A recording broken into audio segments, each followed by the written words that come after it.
الحمدللہ رب العالمین والصلاة والسلام علی خاتم النبیین۔ احباب، آج ایک خاص موضوع پر بات کرنا چاہتا ہوں۔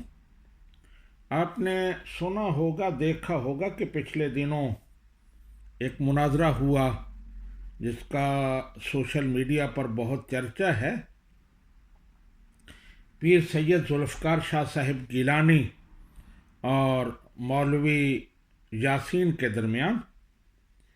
اس میں سب سے پہلے تو مولوی یاسین نے سیدنا عثمان ابن عفان رضی اللہ تعالی عنہ کی بارگاہ میں اور دیگر صحابہ کرام کے حوالے سے جو گستاخانہ کلمات کہے، میں اس کی شدید الفاظ میں مذمت کرتا ہوں، اور اس کے ساتھ ہی حکومت پاکستان سے مطالبہ کرتا ہوں کہ وہ ایسے گستاخوں کو لگام دے، اور یہ سلسلہ رکنا چاہیے۔ آئے روز کوئی نہ کوئی منہ کھولتا ہے اور ان بزرگ ہستیوں کی بارگاہ میں اول پھول بکتا ہے۔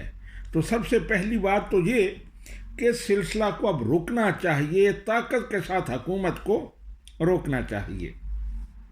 دوسری بات جو موضوع تھا، سیدنا ابو بکر صدیق رضی اللہ تعالی عنہ اور سیدنا علی المرتضی رضی اللہ تعالی عنہ میں سے افضل کون ہے؟ تو اس میں مولوی یاسین صاحب نے جو دلائل پیش کیے، قرآن پاک کی آیات پیش کی، ان سے جو استدلال کیا، وہ بالکل غیر منطقی تھا، ان میں کوئی سبسٹینس نہیں تھا۔ قرآن پاک نے، نبی رحمت صلی اللہ علیہ وآلہ وسلم نے ہمیں ایک طریقہ سکھایا ہے کہ قرآن پاک کا معنی کیسے متعین کیا جائے گا۔ یہ نہیں کہ جس کا جو جی چاہے معنی کر لے، ایسے نہیں ہے۔ قرآن پاک ارشاد فرماتا ہے فَاسْأَلُوا أَهْلَ الذِّكْرِ إِن كُنتُمْ لَا تَعْلَمُونَ۔ اگر کسی مسئلے پر تمہیں علم نہیں ہے، قرآن پاک کی کسی آیہ کریمہ کا معنی تمہیں معلوم نہیں ہے، تو اہل علم سے پوچھو، وہ کیا بتاتے ہیں۔ احادیث رسول سے سیکھو، صحابہ کرام کے اقوال سے سیکھو، ائمہ مجتہدین سے پوچھو وہ کیا معنی بتاتے ہیں۔ یہ نہیں کہ ہر دور میں جس کا جو جی چاہے آیات کا معنی کرتا پھرے۔ اس کے بھی کوئی قوانین ہیں، ضابطے ہیں، تو ان ضابطوں کے مطابق ہمیں ان کا معنی و مفہوم متعین کرنا چاہیے۔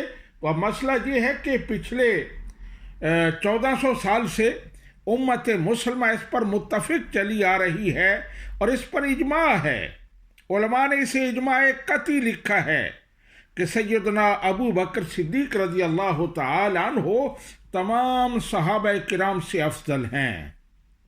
حضرت امام ابو حنیفہ، حضرت امام شافعی، حضرت امام مالک اور دیگر تمام ائمہ مجتہدین کا یہ عقیدہ ہے کہ اہل سنہ و جماعت کے نزدیک افضل حضرت سیدنا ابو بکر صدیق رضی اللہ تعالی عنہ ہیں۔ سیدنا علی المرتضی رضی اللہ تعالی عنہ کے فضائل بہت زیادہ ہیں، ان کے مراتب بہت زیادہ ہیں، اس میں کوئی شک نہیں ہے، وہ ہمارے سروں کا تاج ہیں۔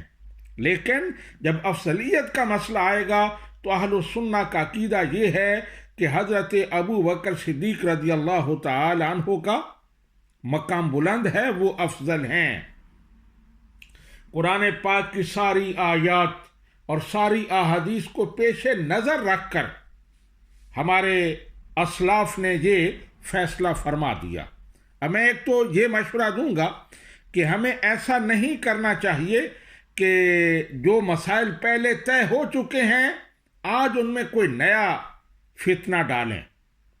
ہمارے ذہن میں اگر کوئی نیا خیال آتا ہے تو ہمیں اسے روک کر رکھنا چاہیے، ہمیں اپنے آپ کو لگام دینی چاہیے کہ ہمارے اسلاف نے جو فیصلہ کر دیا ہے ہم اس پر آمنا و صدقنا کہتے ہیں۔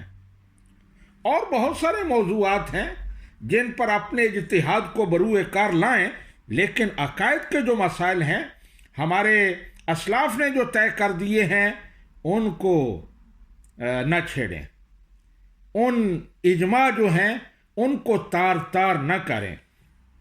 ہمارے علماء نے میں نے بتایا کہ بالکل کلیئر کٹ لکھا ہے کہ ان الاجماع انعقد بین اہل السنت ان ترتیبہم رضی اللہ تعالی عنہم فی الفضل کترتیبہم فی الخلافہ، کہ صحابہ کرام کی افضلیت اور فضیلت کی ترتیب بھی وہی ہے جو خلافت کی ترتیب ہے۔ سب سے پہلے سیدنا ابو بکر صدیق رضی اللہ تعالی عنہ، پھر عمر بن خطاب رضی اللہ تعالی عنہ، پھر عثمان غنی رضی اللہ تعالی عنہ، پھر مولا علی المرتضیٰ رضی اللہ تعالی عنہ۔ تو یہ ترتیب ہے اور ہمیں اس پر ہمیشہ قائم رہنا چاہیے۔ اور میں اس موقف میں پیر سید ذوالفقار شاہ صاحب گیلانی ان کے موقف کی تائید کرتا ہوں۔ وہ بالکل اہل سنت و جماعت کے موقف پر کھڑے ہیں۔ اللہ سبحانہ و تعالی ہمیں بھی توفیق عطا فرمائے کہ ہم اس موقف پر ڈٹ کر کھڑے ہوں اور اس میں کسی قسم کا کوئی نیا فتنہ نہ اٹھائیں۔ وما علینا الا البلاغ۔